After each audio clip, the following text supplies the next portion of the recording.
Jadi bahas apa lagi? Tadi udah cara proses. Ya perbedaan. Kembali lagi di yang proses kedua. mengangkat. Sabar, kalem. Kita perkenalan dulu. Nama saya sekarang adalah Dimas Derajat dan bersama teman saya, kakak saya dan teman saya Nika Niko. Putra. Mau gue kasih lu mau bernama bener enggak? Bener deh. Niko Pratama dan teman saya. Rafael Struik. Oke, terima kasih. Gak pernah ngegolin. Golin waktu itu ya. Sekali, tapi kan dia kan kalau tendangan ajaib. Tadi gue baru lihat berita klubnya kalah 2-3 anjir. Nggak ada dia soalnya kan. Dia main masuk menit 69. Oh, udah main. Kasih kecapean dia. Yang pertama kemarin kita sudah membicarakan tentang perbedaan pengacara dan notaris. Baru pengangkatannya doang. Baru Iya sih. prosesnya. Ini udah mau ganti tema lagi kita ceritanya. Iya masih kita lebarin lagi gitu. Sekarang mau ngebahas apa dah? Terserah lu berdua gua mah. Mau ngedalemin pengacara apa mau ngedalemin notaris? Mau ditanya apa nih? Tolong tanya apa ya? Ya, mending gitu aja lah gue tanya sekarang. Enggak, kalau ini rata-rata orang masih sering nyebut tuh karena tugasnya dulu sih, Pak. Oke. Iya, tugas Sekarang tadi kan prosesnya. betul. Yang pertama kan kita ada prosesnya. Sekarang kita ngomongin tupoksinya apa sih sebenarnya? Fungsinya. Hah? Lu ngomong apa sih? Salah ya? Apa sih? Ngomong apa sih? Tupoksi mah di instansinya dia, tugas iya, pokok sorry, dan sorry. fungsi. Ya, fungsinya aja kalau kita Kalau tupoksi bukan yang kalau fungsi gunanya, berarti kan gunanya. Kenapa nggak kerjanya ngapain aja sih? Gitu ya. udah kewenangan kalau bahasa undang-undang saya sih. Yang bahasa undang-undang pusing gua kan mah udah bilang. kerjaannya ngapain Mas Arik? Nah, Nganggur. Nganggur, Banyak ngejim. acara. Oh. Ya kan ada banyak acara di persidangan. Oke, iya benar. Oke, berarti Soalnya pernah nih Mas Gilang, ada orang datang ke kantor, Pak, saya boleh minta tolong nggak jadi kuasa saya ada masalah hukum nih. Tolong dampingin saya karena saya mau disidang di pengadilan, cuman saya nggak ngerti. Datang ke kantor notaris seperti itu. Ini salah kaprah kalau minta pendampingan ke ke pengadilan tapi minta tolongnya sama notaris. Oke. Gitu. Nah, mungkin kita bisa sharing di situ Mas Arik. Kenapa? Oke. Emang kalau notaris nggak bisa ya untuk pengadilan ya? Nggak bisa. Saksi bisa jadi saksi. Saksi kalau dipanggil berdasarkan proses hukumnya ada tuh caranya tuh. Tapi terkait dengan tugas utama kita, misalkan ada akta yang dijadikan alat bukti di pengadilan, ternyata aktanya sedang diuji nih. Nah itu bisa tuh notarisnya dipanggil nih, kenapa nih dulu bikin aktanya bener nggak sesuai proses atau enggak.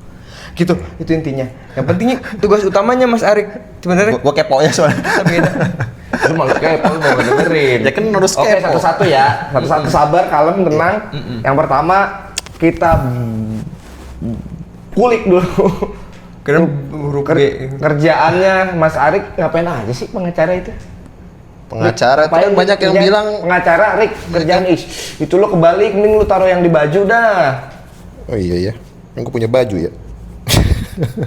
Wan, ngapain kerjaan lo? Kerjaan gua. Yang banyak yang bilang pengacara itu kan pengangguran banyak acara. Si baru anjing, akhir tahun 2024 jokes Iya. baru. Selalu gitu. Pengacara, Rik. Pengangguran banyak acara ya. Nah, iya sih sebenarnya. Kerjanya di rumah. Apa? Kerjaannya serius? Kerjaannya banyak. Kita sebagai benar salah satunya adalah tadi mendampingi dalam Oke. sisi hukum. Ya, sip, ya. Misalnya untuk persidangan kita dampingi. Bahkan untuk misalnya kalau misalnya pidana untuk pendampingan bukan saksi apa namanya di pidana ya? Ntar mikir dulu ya, apa sih namanya? Terangan. Jadi terangan di kepolisian misalnya. Iya. Kita bisa dampingin, tapi tetap yang ngomong tetap harus klien kita. Selain pendampingan hukum, kita juga bisa banyak sebenarnya. Nah, ngasih opini, ngasih nasihat hukum untuk klien. Kliennya bisa perorangan, perusahaan, Banyak. opini hukum. Bisa nggak gue bilang kalau pengacara kerjaannya all about law? All about law, palu gada tapi Iya hukum. kan sebenarnya, tapi semuanya ini seputar hukum gitu ya. hukum. Misalkan ada korban penipuan misalkan, dia bukan dimintain. Dia mau ngelapor ke aparat penegak hukum misalkan. Kan pasti kan kalau orang awam kan, aduh gua harus kemana nih bla bla bla. Datanglah dia ke kantor lo misalkan. Pak Arik saya mau minta tolong dong. Kita tuh dari bawahnya misalnya dari dasarnya aja itu urutannya pasti kan nasihat dulu kan, kasih nasihat hukum kita, nasihat hukum, advice, legal opinion kita, nanti lanjut, bisa tadi ceritanya tentang harus ke kepolisian, berarti lanjut ke kita dampingi ke polisian, nanti lanjut aja misalnya dampingi ke pengadilan, misalnya itu. Dan seterusnya, itu lu beracara tuh di situ. Beracara. Dan itu yang boleh hanya pengacara yang sudah berlicense ya, yang tadi udah disumpah, disumpah, bla bla bla. Oke, Mas Ari. Cuman batas kita tuh di situ mendampingi, nasihat hukum. Cuman kalau misalnya suruh bikin kayak akta itu bukan tugas kita. Oke. Berarti kalau pengacara produk hukumnya tuh ya bukan produk kayak apa sih? Iya. Benar produk. Yang kita jual adalah yang lu jual adalah jasa hukumnya adalah ya nasihat legal opinion kita misalkan. Atau jasa kita yang mendampingi klien. Oke, klien apapun. Simpelnya sih gitu. Dua hal itu yang paling banyak dikerjain. Oke. Berarti apa tadi kesimpulannya? Gue ini udah panjang nih pusing ya. Sekali lagi. Kesimpulannya sebelum gue pindah. Kesimpulannya pendeknya intinya kerjaan pengacara itu sebenarnya dua, kasih nasihat hukum dan pendampingan hukum. Clear sampai situ. Berarti ya tadi gue bilang all about law apapun, misalkan ada orang kena tipu, ada orang misalkan ya amit-amit mau bercerai gitu, itu kan pokoknya semua yang berarti kan kita nanya dulu kan, kita nasihat dulu gimana caranya segala macam. Setelah oke, mau kita bantu untuk dampingi, ya, jadi lanjut lagi tuh prosesnya ke pendampingan. Itu dua tadi ya. Dua. Apa tadi? Penasehat hukum dan pendamping. Hidup. Susah tuh Nik, yang itu Nik. Oh iya, nih dua kiri kanan saya nih belum ada pendampingnya per hari ini.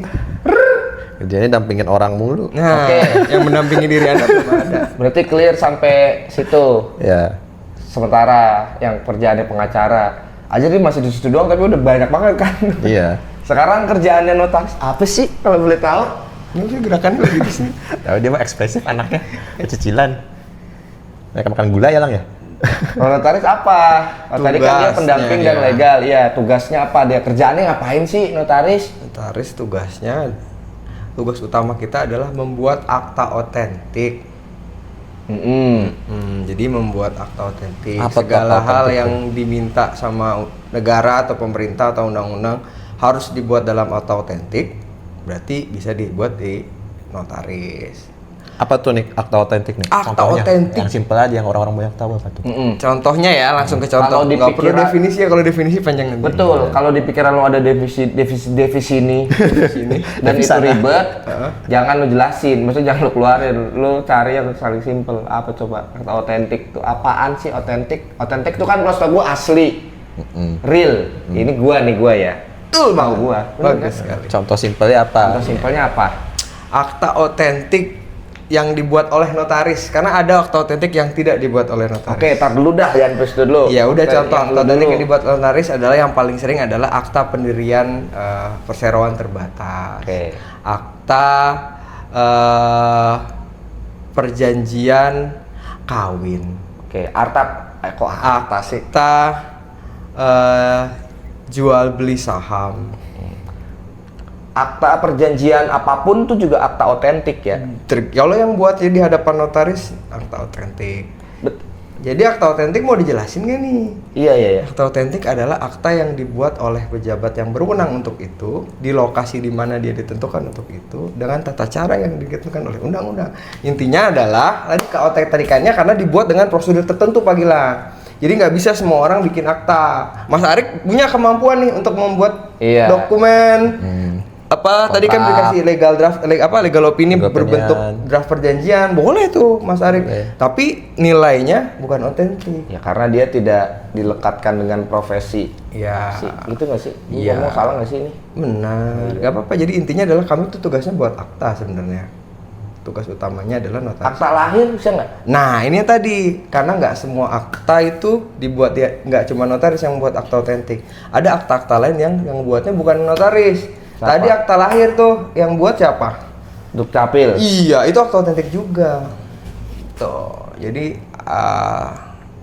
ya berarti semua ketentuannya tergantung undang-undang aja, tergantung peraturannya aja. Kalau notaris bisanya ngeluarin akta apa aja. Nah, kalau untuk notaris akta-akta tadi apakah ditentukan oleh peraturan, misalkan notaris cuma bisa buat akta dari 1 sampai 20 misalkan, apa bebas-bebas B nih buat aktanya? Sebenarnya ada beberapa yang harus ditentukan harus dibuat dalam bentuk akta notaris. Sisanya bebas banyak. Jadi Dan itu di peraturan juga dibolehin, maksudnya misalkan notaris hanya boleh membuat, bukan boleh, kayak notaris bisa membuat misalkan akta dari 1 sampai 20 dan akta-akta lainnya yang misalkan disepakati para pihak atau gimana gitu kali. oh ya, Gitu ini bahasa maksud gua. di dalam peraturan kami di undang-undang jabatannya kayak gitu. Kami mulu. Apa yang bla bla bla. Jadi akta otentik itu akta yang sama undang-undang disuruh buat atau yang dikehendaki oleh para pihak. Oke. Itu kuncinya. Jadi luas sekali cakupannya gitu kan. Kalau Mas Gilang sama Mas Arik mau bikin perjanjian apa nih misalkan pinjam pakai, Perjanjian persahabatan misalkan. perjanjian persahabatan. Bisa nggak? Kayak gue Arik, kita bersahabat hingga akhir hayat. Enggak mau, gue kontrak 5 tahun aja gimana? Iya, pertama tahu kita review lagi ya. Peraturan atau negara atau undang-undang nggak mewajibkan itu, tapi kalau misalkan Mas Gilang sama Mas Arik Iya. pengen buat perjanjian seperti itu dibuat dalam bentuk otentik, notaris berwenang untuk buat itu gitu. Ya, berarti Akta-akta yang diwajibkan undang-undang Ada. dalam bentuk notaris Ah. dan akta-akta yang dikehendaki oleh dan itu bebas apapun bebas. Sepanjang tidak bertentangan dengan dengan undang-undang peraturan ya. undang-undangan ya. Mm-mm. Oh gitu. Tapi boleh untuk notaris kasih opini hukum juga.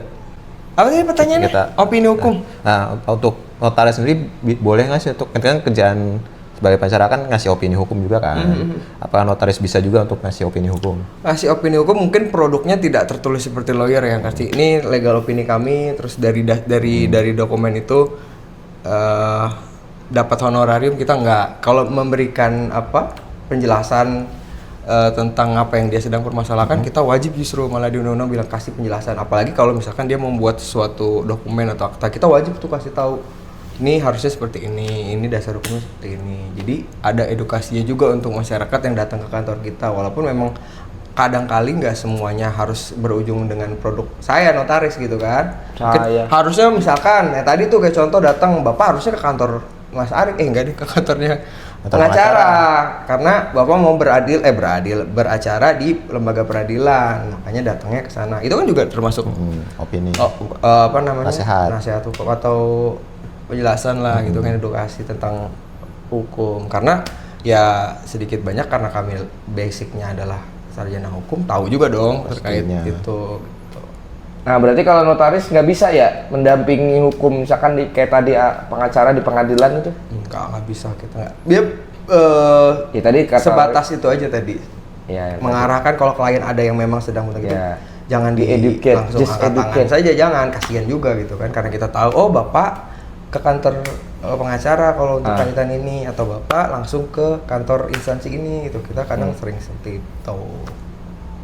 Berarti yang ini tadi kesimpulannya Tugas gawean kerjaannya pengacara apa tadi? Utama ya, karena kerjaan banyak utama, lagi iya, kewenangan kita kerjaan yang lain. Utama berarti kalau pengacara apa sih tadi? Mendampingi dan ngasih kerjaan gua. Kayaknya ininya moderatornya ngantuk apa belum makan malam. Capek abis ini ya. gimana? Abis 2 sesi ya. Mana gua Ya. tadi cedera lagi. Ya kerjaan Mendampingi dan apa tadi? simpelnya kerjaannya adalah kita pertama kasih nasihat hukum, kedua pendampingan hukum. Kalau notaris apa kerjanya? Membuat akta otentik. Membuat akta otentik titik. Dah, Tugas iya utamanya. maksudnya tugas utamanya. Ada lanjutannya tadi. Ya, iya, itu maksudnya Tapi intinya utamanya itu kan. adalah akta otentik. Sebenarnya panjangnya notaris adalah pejabat umum yang berwenang untuk membuat akta otentik. Terus? Dan juga kewenangan lain yang diatur dalam peraturan undang-undang jabatan notaris. Apa ada lagi selain akta Ada. otentik? Apalagi coba yang simpel lu jelasinnya coba.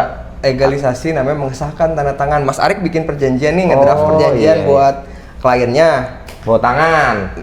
Tapi Iya, buat- kita pengen tanda tangannya dilegalisasikan, artinya disahkan di hadapan Legalisir dah itu tuh ya? Bukan, Oh, beda nih. Jadi legalisasi adalah dokumen yang sudah disiapkan dari rumah masing-masing, datang ke kantor notaris, penanda tanganannya mau dong di hadapan notaris. Notaris. Nanti kita akan nyatakan itu, kita legalize. Catat. Bahwa benar pada hari ini hadir di hadapan saya ini untuk menandatangani dokumen bawah tangan ini. Nanti saya sahkan atau notaris akan sahkan tanda tangannya. Catat nih. Stop. stop sampai situ. Nanti ada lagi materi sesinya. Makanya panjang berapa gigabyte ini Bang? Jadi ini kan tadi kerjaan utamanya. Beli satu. Legalisir juga kerjaan kita juga bisa. Iya, bentar dulu lanjutkan lagi. Terima kasih.